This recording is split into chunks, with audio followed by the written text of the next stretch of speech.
క్రీస్తునందు ప్రియమైన వారలారా, మన ప్రభు అయిన యేసుక్రీస్తు నామంలో మీ అందరికీ నా వందనాలు, శుభములు తెలియజేస్తూ ఉన్నాను. ఈరోజు నేను ఆదికాండము 11వ అధ్యాయం 1వ వచనం నుండి 9వ వచనం వరకు లిఖించబడిన బాబెలు గోపుర నిర్మాణ అనుభవంలో నుండి మన జీవితాలను మనం ఎలా కట్టుకుంటున్నాం అనే ప్రశ్నతో దేవుని వర్తమానాన్ని మీతో మాట్లాడాలని ఆశపడుతూ ఉన్నాను. దానిలో భాగంగా కొన్ని ఆలోచనలు మీ ముందు నేను పెట్టాలని దేవుని ఆత్మ ద్వారా ప్రేరేపించబడుతూ ఉన్నాను. మొట్టమొదటిది, ఈ లోకంలో మన ఆలోచనలు, మన మాటలు, మన పనులు అన్నీ దేవుని ప్రణాళికకు అనుగుణంగాను, దేవుని చిత్తానికి అనుకూలంగాను ఉండాలి. అప్పుడే అవి విజయవంతం అవుతాయి. దేవుడు హృదయాలోచనలు ఎరిగినవాడు. కీర్తనల గ్రంథం 94వ అధ్యాయం 11వ వచనంలో నరుల ఆలోచనలు వ్యర్థములని దేవునికి తెలిసి ఉన్నవి అని వ్రాయబడి ఉంది. అవును, దేవుడు మన ఆలోచనలన్నీ ఎరిగినవాడు. ఆలోచనలు ఎరిగినవాడు మాత్రమే కాదు, దేవుడు మన మాటలన్నీ ఆలకిస్తూ ఉన్నాడు. ఆమోసు గ్రంథం 3వ అధ్యాయం 16వ వచనంలో యెహోవా యందు భయభక్తులు గలవారు ఒకరితో ఒకరు మాట్లాడుకొనుచుండగా యెహోవా చెవియొగ్గి ఆలకించెను అని వ్రాయబడి ఉంది. దేవుడు మన మాటలు ఆలకించడమే కాదు, మన పనులన్నింటినీ కూడా ఆయన చూస్తూ ఉన్నాడు. సామెతల గ్రంథం 15వ అధ్యాయం 3వ వచనంలో యెహోవా కన్నులు ప్రతి స్థలము మీద ఉండును అని వ్రాయబడి ఉంది. అలాగే హెబ్రీ పత్రిక 4వ అధ్యాయం 13వ వచనంలో ఆయన దృష్టికి కనబడని స్పష్టము లేదు, మనమెవనికి లెక్క యొప్పవలసి ఉన్నదో ఆ దేవుని కన్నులకు మరుగులేక సమస్తము తేటగా ఉన్నది అని వ్రాయబడి ఉంది. కనుక మనం మన సొంత బుద్ధి మీద, సొంత జ్ఞానం మీద ఆధారపడుతూ గొప్ప కొరకో, డబ్బు కొరకో, దురాశతో చేసే ఆలోచనలు, మాట్లాడే మాటలు, చేసే పనులు ఎప్పటికీ దేవుని మెప్పును పొందుకోలేవు, విజయాన్ని మనకు సాధించి పెట్టలేవు. ఆదికాండం 11వ అధ్యాయం 3-4 వచనములను మనము గమనించినట్లయితే బాబెలు పట్టణస్థుల ఆలోచనలు, మాటలు, పనులు అన్నీ వారి బుద్ధి మీద, వారి జ్ఞానం మీద ఆధారపడినవే. దేవుని ప్రణాళిక, దేవుని చిత్తం ఏమై ఉందో వారు అస్సలు ఆలోచించలేదు. వారి లక్ష్యం కేవలం వ్యక్తిగతంగా వారు పేరు సంపాదించుకోవడం మాత్రమే. అందుకే వారు వారి ప్రయత్నంలో గెలవలేకపోయారు. సామెతల గ్రంథం 3వ అధ్యాయం 6వ వచనంలో నీ ప్రవర్తన అంతటి యందు ఆయన అధికారమునకు ఒప్పుకొనుము, అప్పుడు ఆయన నీ త్రోవలను సరాలము చేయును అని వ్రాయబడి ఉంది. కనుక ఈ లోకంలో మన ఆలోచనలు, మన మాటలు, మన పనులు అన్నీ దేవుని ప్రణాళికకు అనుగుణంగాను, దేవుని చిత్తానికి అనుకూలంగాను ఉండాలి. అప్పుడే ఈ లోకంలో మనం విజయవంతం కాగలుగుతాం. ఈ బాబెలు గోపుర అనుభవం నుండి రెండవ ఆలోచనను కూడా మీతో నేను పంచుకోవాలనుకుంటున్నాను.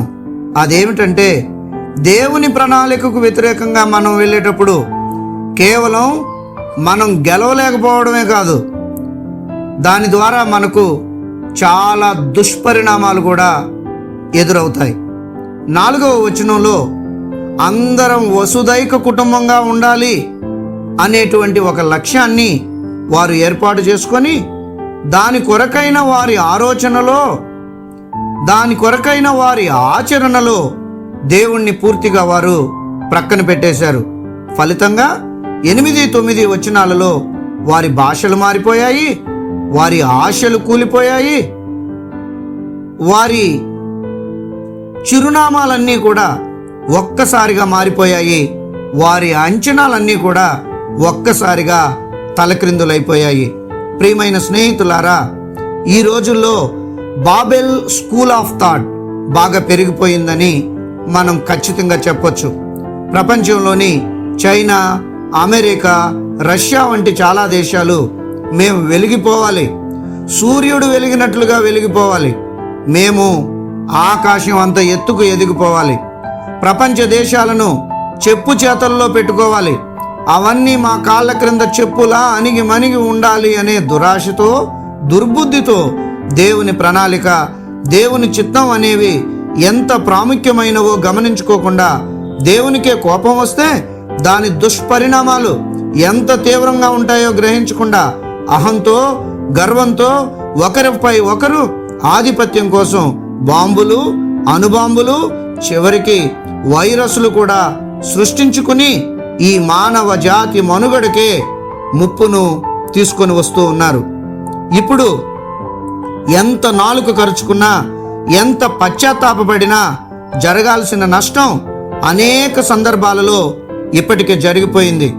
మొదటి ప్రపంచ యుద్ధం, రెండవ ప్రపంచ యుద్ధం, ఆ తర్వాత కరోనా వైరస్ యొక్క విజృంభణ, ఇదిగో ఇప్పుడు ఆర్థికంగా దేశాలన్నీ అతలాకుతలం అవ్వడం, అనేకమైన దేశాలలో అనేకమైనటువంటి న్యాచురల్ కెలామిటీస్ భరించలేనంతగా వస్తూ ఉండడం, అనేక దేశాలలో అణుబాంబుల తయారీ వల్ల రేపటి ఈ ప్రపంచం యొక్క ఉనికి ఏమవుతుందో తెలియనటువంటి పరిస్థితులు ఎదురవడం మనం చూసినవే, చూస్తూ ఉన్నవే. జరుగుతున్నది, ఇంకా జరగాల్సింది, జరిగిన దానికి మరో 10-20 రెట్లు ఎక్కువగా ఉంటుందేమో అని ఇప్పటి ప్రపంచంలో నివసిస్తూ ఉన్న మనకు భవిష్యత్తును గురించి ఆలోచించినప్పుడు భయమే కలుగుతుందని నిర్ద్వంద్వంగా నేను చెప్పగలుగుతూ ఉన్నాను. ఇదిగో ఈ ప్రయత్నాలన్నీ ఈ ప్రపంచం యొక్క ఉనికిని ఎక్కడికి దారితీస్తాయో మనకు అర్థమే కావడం లేదు. అంతా రాజకీయంగా దేశాల మధ్య కాదు, డొమెస్టిక్ లెవెల్లో కూడా, క్రైస్తవ కుటుంబాలలో కూడా ఈ బాబెల్ స్కూల్ ఆఫ్ థాట్ బాగా పెరిగిపోయింది. మనం ఎదిగిపోవాలి, మన బిడ్డలు ఎదిగిపోవాలి, మన బిడ్డలు వెలిగిపోవాలి, మన కుటుంబాలన్నీ ఎదిగిపోవాలి. దాని కొరకు మనం ఏ దారిని ఎంచుకున్నా పర్వాలేదు, ఆ దారిలో దేవుణ్ణే త్యాగం చేయాల్సి వచ్చినా పర్వాలేదు, దైవ సన్నిధిని పట్టించుకోనక్కరలేదు, దైవ వాక్యం పరిగణలోనికి తీసుకోనక్కరలేదు, ప్రార్థన అనుభవం అసలే అక్కరలేదు. ఇంకా దేవుని చిత్తం అంటారా, అదంతా ఎవరు పట్టించుకుంటారు? ఇలా అయిపోయింది ఇప్పటి మన కుటుంబాల యొక్క పరిస్థితి. కనుక ప్రియ స్నేహితులారా, ఒక్కసారి ఆగండి, బాబెలు అనుభవం నుండి పాఠాలు నేర్వండి. మన మాటలు, మన ఆలోచనలు, మన పనులు దేవుని ప్రణాళికకు అనుగుణంగా లేకపోతే మనం ఎప్పటికీ గెలవలేమని దయచేసి గ్రహించండి. అంతేకాదు, వచ్చే దుష్పరిణామాలు మనం భరించలేనంతగా ఉంటాయని కూడా దయచేసి మర్చిపోకండి. మనం ఎదిగిపోదాం, వెలిగిపోదాం, మన పిల్లలు ఎదిగిపోవాలి, వెలిగిపోవాలి, కాదనను. కానీ అదంతా దేవుని పొలంలోనే జరగాలి, అదంతా దేవుని చిత్తంలోనే జరగాలి, అదంతా దేవుని ప్రణాళికకు అనుగుణంగానే జరగాలి. అలా ఉన్నప్పుడు ఏమవుతుందో తెలుసా? మనం ఊహించిన దానికంటే, మనం కోరుకున్న దానికంటే గొప్ప మేలులు మన జీవితంలో మనం పొందుకోగలుగుతాం. దేవుడి మాటలను ఆశీర్వదించునుగాక. ప్రార్థన చేసుకుందాం. సర్వోన్నతుడు అయిన మా దేవ, బాబెలు గోపుర నిర్మాణ అనుభవం నుండి మీరు మాతో మాట్లాడిన ఈ సందేశమును బట్టి మీకు కృతజ్ఞతలు. మా జీవితాన్ని మీ ఆలోచనలకు, మీ చిత్తానికి తగినట్లుగా కట్టుకోవడం ఎలాగో మీరు మాకు నేర్పించండి. మా వ్యక్తిగత గొప్పల కొరకు మిమ్ములను మరుగున పరిచేటువంటి ఈ అహంపూరితమైన జీవితం నుండి మాకు మీరు విడుదలను అనుగ్రహించండి. దేశాలు కానీ, రాష్ట్రాలు కానీ, కుటుంబాలు కానీ దేవుని ప్రణాళికకు అనుగుణంగా జీవించగలగడాన్ని దేవా మీరు అందరికీ నేర్పించండి. దయగల మా తండ్రి, మా సంఘాన్ని అంతటిని మీరు దీవించి సంఘం ఎప్పటికీ విధేయురాలై విరిగి నలిగిన మనసును కలిగినదై నీ బలిష్టమైన కాడి క్రింద నెమ్మదితో సమాధానంతో జీవించడానికి మీరే సహాయం చేయండి. సంఘము తనను తాను మీకు అప్పగించుకుని మీ చిత్తానికి అప్పగించుకుని ఎదిగిపోవడానికి వెలిగిపోవడానికి మీ ఐశ్వర్యంలో నుండి అన్ని ఈవులను పొందుకోగలగడానికి సంఘానికి అంతటికి మీ కృపను ఎల్లప్పుడూ మీరు అనుగ్రహించండి. యేసుక్రీస్తు అతి శ్రేష్టమైన నామమున ప్రార్థించి వేడుకొనుచున్నాము తండ్రి. ఆమెన్. తండ్రి, కుమారుడు, పరిశుద్ధాత్మ త్రియేక దేవుని దీవెనలు సదాకాలం ప్రభు బిడ్డలమైన మనకు మన సంఘమునకు తోడయుండునుగాక. ఆమెన్.